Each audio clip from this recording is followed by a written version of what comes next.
আপনার ফোনে যে হোয়াটসঅ্যাপটা আছে ওটা লক করে রাখুন।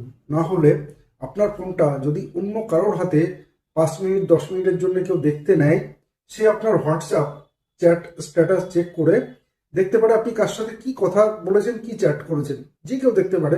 আপনি যদি হোয়াটসঅ্যাপটা লক করে রাখেন তাহলে কেউ আপনার হোয়াটসঅ্যাপ চ্যাট চেক করতে পারবে না। যখনই হোয়াটসঅ্যাপ ওপেন করতে যাবে তখনই পাসওয়ার্ড দিয়ে ওপেন করতে হবে। কিভাবে করবেন ভিডিওটা পুরো দেখুন এবং প্রসেসটা সেভ করে নিন। দেখে নিন আপনি আপনার ফোনে আপনার হোয়াটসঅ্যাপকে কিভাবে লক করে রাখবেন। আপনাকে যেতে হবে সেটিংয়ে যাওয়ার পরে আপনি দেখতে পাবেন অ্যাপস অপশান আছে। এই অ্যাপসে আপনাকে যেতে হবে।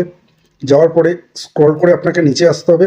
আসার পরে আপনি একটা অপশান দেখতে পাবেন অ্যাপ লক। এই অ্যাপ লকে আপনাকে যেতে হবে। যাওয়ার পরে এখানে 3টে টাইপে আপনি লক করে রাখতে পারবেন। একটা হচ্ছে প্যাটার্ন লক, সেকেন্ড নাম্বার হচ্ছে পিন লক, থার্ড নাম্বার হচ্ছে পাসওয়ার্ড। আপনার যেটা বেস্ট লাগে আপনি সেই লকটা আপনার ফোনে করে রাখতে পারেন। তো আমি এখানে আপনাদেরকে দেখাবো পিন লক দিয়ে কিভাবে হোয়াটসঅ্যাপকে লক করে রাখা যায়।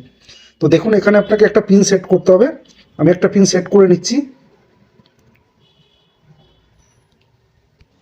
দিয়ে এটাকে নেক্সট করতে হবে, দিয়ে ওই পিনটাকে আবার দিতে হবে কনফার্ম করার জন্য। দেওয়ার পরে এখানে আপনাকে হোয়াটসঅ্যাপটাকে সিলেক্ট করে নিতে হবে, মানে যে অ্যাপটা আপনি লক করে রাখতে চান। আমি হোয়াটসঅ্যাপটাকে লক করে দিলাম। দেওয়ার পরে আমি এখান থেকে বেরিয়ে যাব। এবার হোয়াটসঅ্যাপটাকে ওপেন করব।